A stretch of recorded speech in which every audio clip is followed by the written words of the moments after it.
Estamos aquí, hermanos, continuando este texto tan interesante, este punto tan maravilloso, que nos esclarece de una manera muy diáfana los eventos que están hoy aconteciendo. Muchos cristianos en ocasiones están turbados, muchos cristianos en ocasiones están tristes, están muchas veces sintiéndose hasta frustrados en la fe, pero la palabra de Dios nos anima, la palabra de Dios nos muestra que exactamente lo que está sucediendo, Cristo de antemano lo dijo, Él, sus apóstoles y todos aquellos que a lo largo de la historia hemos amado la palabra y hemos entendido la palabra y hemos estado dispuestos a vivir por ella, a pesar de nuestros errores, a pesar de nuestras faltas, a pesar de lo que somos. Hemos decidido en nuestro corazón mantener nuestra voluntad sujeta a la palabra de Dios, a esa misma palabra de Dios que nos dice que Él es un Dios que es fuego consumidor, un Dios que es iras, un Dios que está mostrando que el mundo va a terminar en candela, que el mundo va a terminar envuelto en llamas. Ese es ese mismo Dios que se acuerda de que somos polvo, ese mismo Dios se acuerda de que somos débiles y Él tiene compasión. Él tiene un texto que me llamó a mí la poderosa atención cuando yo tenía 16 años, fue precisamente que me motivó a escuchar, a sensibilizarme con la palabra. Dice que el Señor iba allí por las aldeas de ellos y dice que vio aquellas muchedumbres que andaban como las ovejas sin pastor, como ovejas que no tenían pastor. Y así vive el mundo hoy. Y dice que allí en ese pasaje dice que Él tuvo compasión de ellas, o sea que se puso en el lugar de ellos, es decir, Dios se hizo hombre, se puso en el lugar del hombre, y nadie como Dios para entender lo que sufre, lo que pasa un hombre en sus luces y sombras, en sus triunfos y sus fracasos. Él nos comprende, Él nos llama aún desde esa situación. Que el Señor nos ayude, ¿verdad?, a tener nuestra mente y nuestro corazón comprometido con Él a través de lo que nos enseña su palabra. Aquí en Romanos capítulo 2, versículos 5 al 11, también unos versículos que nos van aportando ideas sobre estas frases. Acuérdense que estamos hablando de frases, de palabras muy significativas que nos ilustran que el día final, la palabra nos está señalando que, por ejemplo, ya hablamos en referencia a Sodoma y Gomorra, y dice que le habla ahí acerca de que el día del Hijo del Hombre, ¿verdad?, la ira, el último día de la historia, el día del juicio final. Entonces aquí en Romanos 2, versículos 5 al 11, también hay una frase muy interesante que es el día de la ira. O sea que el día final, el día en que se presentará el Señor, el día final, también la Biblia lo reconoce como el día de la ira. Dice, capítulo 2 de Romanos, versículo 5, dice: pero por tu dureza y por tu corazón no arrepentido, atesoras para ti mismo ira para el día de la ira y de la revelación del justo juicio de Dios. O sea que ese día de la ira va a ser la revelación del justo juicio de Dios. Ahí se acabó el dinero, ahí se acabaron las relaciones, ahí se acabó las conexiones. Ahí no vale la pena que tú hayas sido de la élite, ahí no vale la pena que tú te hayas burlado de la ley, te hayas con el dinero comprado tu manera de ser de crápula, de ser impío, de ser un distorsionador, un abusador, de abusar de las personas. No en ningún momento ninguna de esas personas pasarán ignorados en el día del juicio. Dice ahí, en el día de la ira de la revelación del justo juicio de Dios. Y dice la palabra del Señor en el versículo 6, el cual pagará a cada uno conforme a sus obras. O sea que yo no me justificaré con lo que hizo otro, porque Dios es justo, porque la justicia de Dios está sobre la verdad, y la verdad establece los hechos, y los hechos son los que definen precisamente la manera en que la justicia se impartirá. Y Dios conoce la verdad, porque Dios conoce nuestro sistema, conoce nuestra personalidad, conoce nuestra conciencia, y todo lo que hayamos hecho en toda nuestra vida está guardado ahí en esa conciencia, está guardado ahí en un disco duro grande que Dios tiene, y solo ese día del juicio eso se activará y brotará en nuestro interior todas aquellas cosas buenas y malas que hayamos hecho. Y si no hemos arreglado ese problema con Dios, estaremos desprovistos de los beneficios de Dios en ese día del juicio. O sea que cuando yo traigo mi vida delante de Dios en su misericordia, y todas aquellas cosas pasadas, presentes y aún futuras que pudiéramos hacer que no agraden a Dios, pero yo las he llevado a Dios, ese día del juicio, ese abogado que es Cristo, yo he confiado en el Señor y en su sangre, es la única opción de salvación que tenemos para no ser condenados. Ese día Cristo dirá, Padre, Él confió en mi sangre, confió en mí, vivió para mí, y esa es la única vía que tenemos de escape para ese día horrible de Jehová, porque ninguno de nosotros merecemos estar ahí, ninguno de nosotros merecemos estar allí. Y dice el versículo 7, vida eterna a los que perseverando en hacer el bien buscan gloria, honra e inmortalidad, pero ira y enojo a los que son contenciosos y no obedecen a la verdad, sino que obedecen a la injusticia. Ve como el término injusticia está relacionado con no obedecer la verdad. O sea, la verdad está establecida en Cristo. Jesucristo dijo, yo soy la verdad. No crees en Cristo, vas a vivir una vida apegado a la injusticia. Dice el versículo 9, tribulación y angustia sobre todo ser humano que hace lo humano, el judío primeramente y también el griego, pero gloria y honra y paz a todo el que hace lo bueno, el judío primeramente y también el griego, porque no hay acepción de personas para Dios. Es decir, que el día de la ira de Dios es el día en que se definirá todas estas cosas. Ahora, continuamos. Estamos ahora tratando de avanzar un poco en la lectura de la palabra, en la lectura que tiene que ver con precisamente esas frases distintivas que nos hablan de ese día final. Apocalipsis 6, 17 dice, el día del Señor. O sea, esa es la frase que analizamos. Nosotros vimos ahora el día de la ira, ahora vamos el día del Señor, que es algo muy interesante que nosotros debemos, aquí en Apocalipsis 6, 17, vamos a verlo. 6, 17 dice,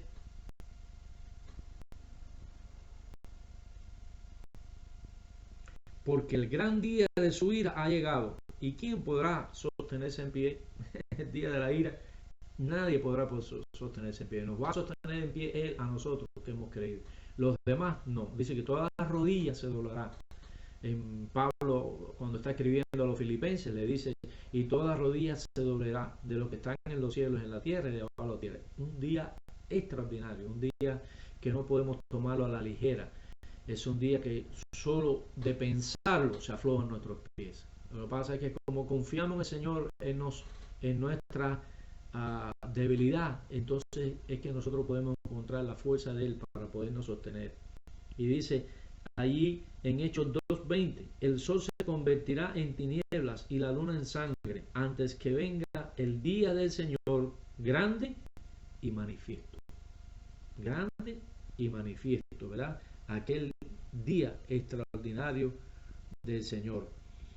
Entonces, en Hechos 17:31 dice, por cuanto ha establecido un día en el cual juzgará al mundo con justicia, por aquel varón a quien designó, dando fe a todos con haberle levantado de entre los muertos. ¿Me parece? Que ese otro texto que está hablando precisamente de esa frase, que el Señor ha establecido un día, como el día de Noé, como el día de Sodoma. O sea, ese día que se está mencionando es el día final de la historia. No es un día para establecer un nuevo periodo, es el último día y se acabó. No hay otra opción. Yo creo que si prestáramos atención, la iglesia viviría no a decir a las personas que si el Señor arrebate, que te vas a pagar con la cabeza, que entonces está... yo creo que eso no es lo suficientemente convincente. Entonces, ¿qué te dice a la persona? Cuando Él venga ese día que va a arrebatar la iglesia, se acabó, no hay cabeza que tú vayas a dar, ya ahí la perdiste en ese día. Yo creo que la gente se ocuparía un poquito más de vivir más pendiente de estos aspectos. El día del Señor, el día de ese arrebatamiento es el día final. Ese es el día que o te salvas o pierdes la cabeza. Y como las señales van encaminadas a que ese día está cerca, por todo lo que hemos estudiado, nosotros entonces debemos prestar muy atención, estar muy ocupados en esto. Entonces dice otro versículo que está en 1 Corintios 1:8, que tiene que ver con este día.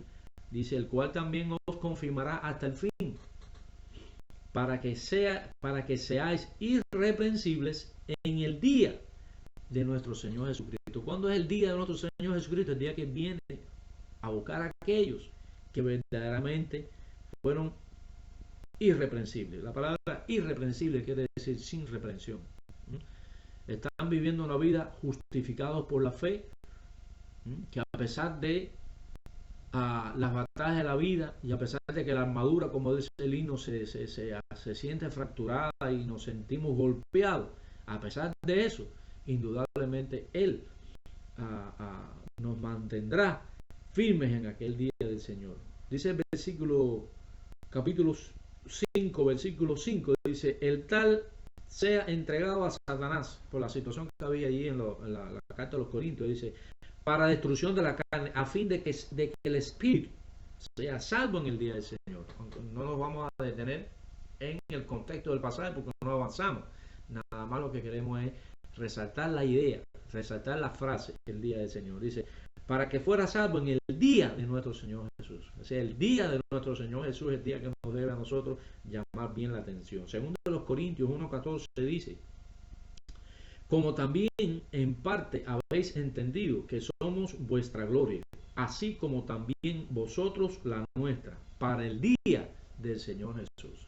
Cada cual hagamos el análisis después del contexto, pero muy importante es que nosotros entendamos estas palabras, estas frases que están indicando que va a haber un día, como el día de Noé, el día de Sodoma, como todo eso que explicó el mismo Señor en el capítulo 24 de Mateo, es lo que después los apóstoles estuvieron explicándonos mejor, sobre todo el apóstol Pablo. ¿Ve? Hasta el día de Jesucristo, hasta el día del Señor Jesús, hasta el día del Señor Jesús, hasta el día de nuestro Señor Jesucristo. Son esas frases que son reiterativas, que están como para que les prestemos atención.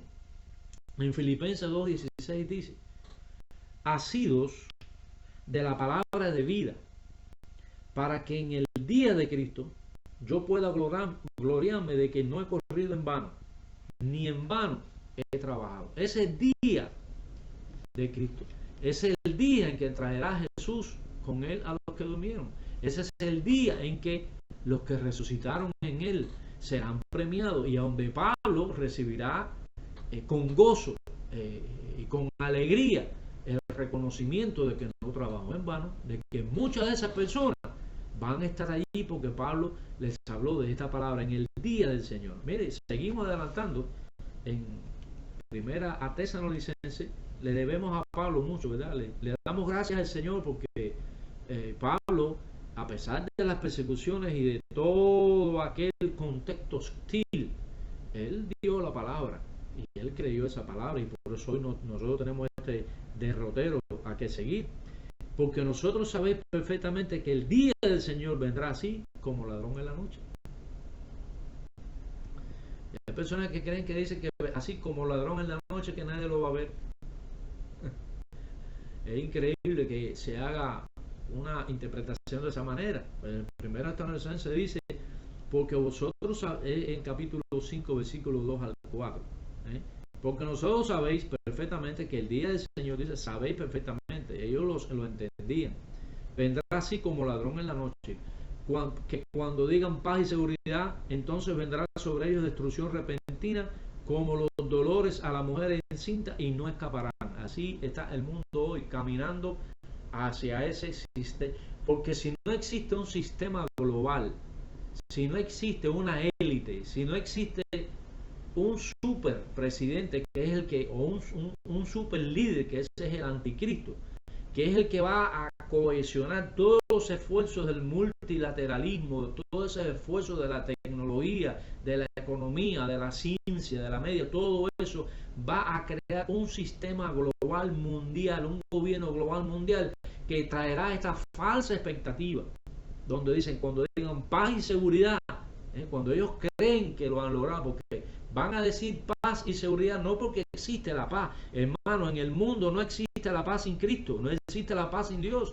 Entonces cuando ellos son los que van a decir, paz y seguridad, es decir, pero lo logramos sin Dios. Cuando ellos lleguen a esa convicción y el mundo se vaya atrás, eso dice, vendrá sobre ellos destrucción repentina, como los dolores a la mujer encinta, y no escaparán. Se acabó, no van a escapar. Más vosotros, que no somos parte de ese estamos en el mundo, pero no somos del mundo, dijo Cristo.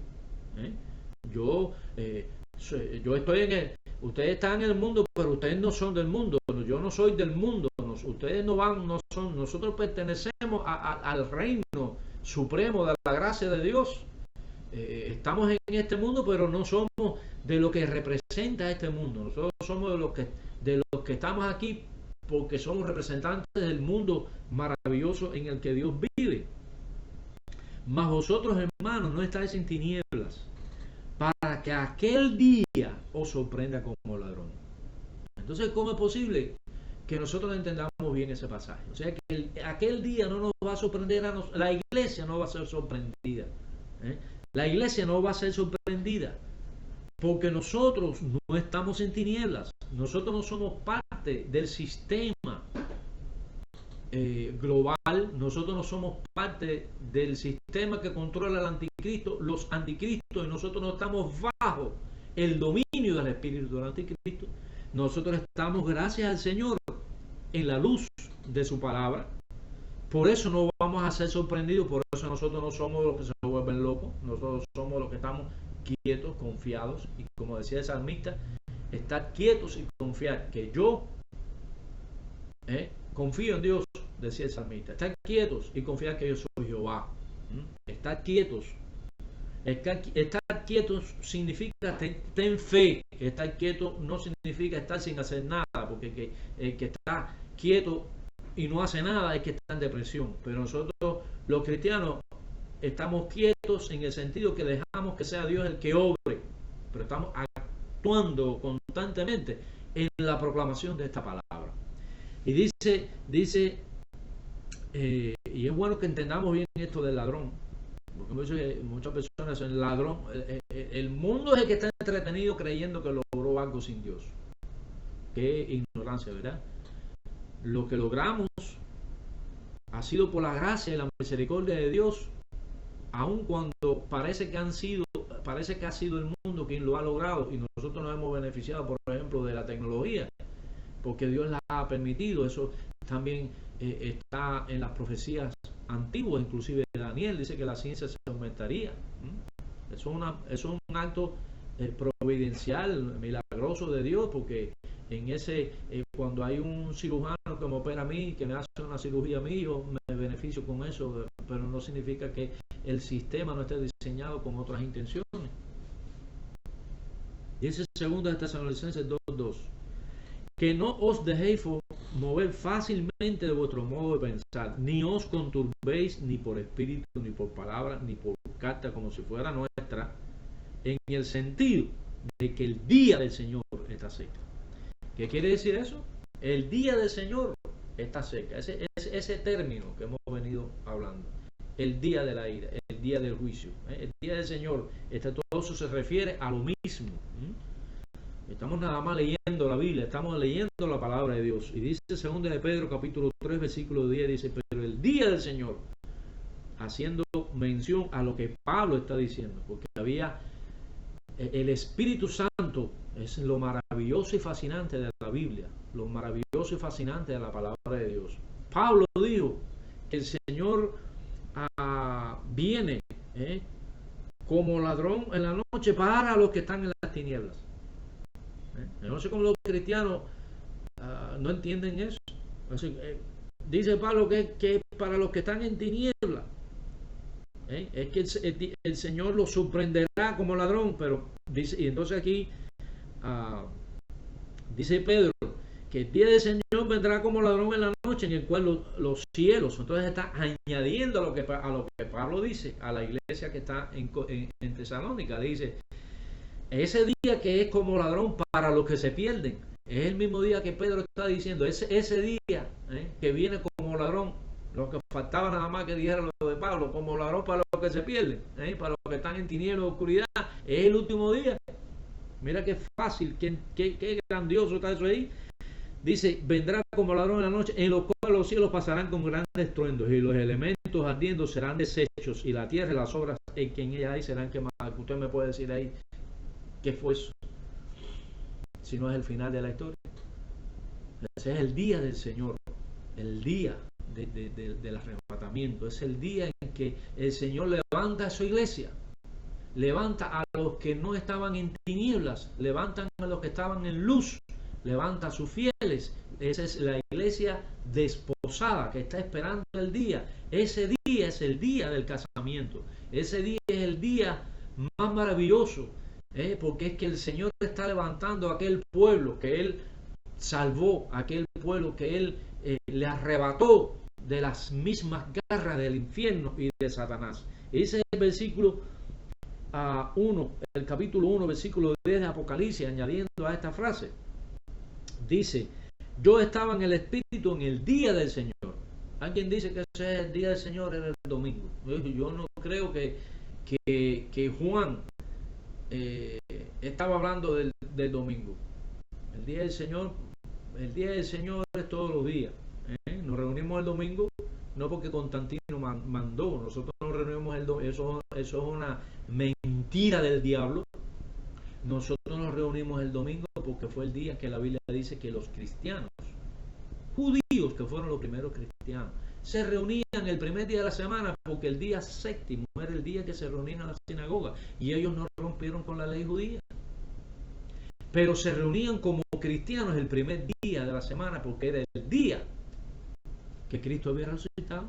Entonces se estableció como costumbre ya fuera de Jerusalén que los cristianos se seguían reuniendo el primer día de la semana, no para entrar en conflicto con la ley judía, sino porque ya era un reconocimiento a que el Mesías, el Hijo de Dios, el Dios hombre, había venido y había vencido la muerte y había salido a la tumba el primer día de la semana. Ese era un recordatorio permanente de que el cristianismo se fundaba en un Dios vivo, resucitado, y que aún la muerte por la que ellos tendrían que incursionar por causa de su fidelidad a Cristo, no les importaba, porque el primer día les recordaba que aun cuando ellos fueran mártires, Cristo los iba a mantener en su mano. Oiga, hermano, eso es delicioso, saber que no hay un día más importante que el otro, sino simplemente nosotros nos reunimos el primer día de la semana porque recordamos la resurrección de Jesús, el Cristo, del Dios hecho hombre. Un continuo recordatorio a nuestro interior de que la vida es Cristo y de que sin Cristo estamos perdidos. Y por eso aquí, para aquel día glorioso en que Cristo vendrá, nosotros vamos a estar seguros porque cada día vivimos fieles para Él. Y dice ahí este versículo del capítulo 1, versículo 10 de Apocalipsis: yo estaba en el Espíritu en el día del Señor y oí detrás de mí una voz como de trompeta. Y usted puede leer todo lo demás, pero vamos a gozarnos y alegrarnos porque a pesar de que Juan estaba allí torturado, estaba en una isla ardiente, era una isla eh, convertida en una prisión donde todos los más famosos prisioneros eran puestos allí como un vil delincuente, fue puesto Juan, pero allí en el momento más oscuro quizás de la vida de Juan, en el sentido físico, en el sentido humano, material, en el momento más álgido de su vida, dice que él no estaba lamentándose, que él no estaba en bronca con Dios, él no estaba reclamando a Dios que porque yo estoy aquí después de haberte servido tan fin, no, él estaba en el día del Señor, él se estaba gozando en aquel día bienaventurado en el que Cristo vendría y las bóvedas celestes se abrirían y todos aquellos que les amamos iríamos a su encuentro por el poder de su gracia, nos levantaría.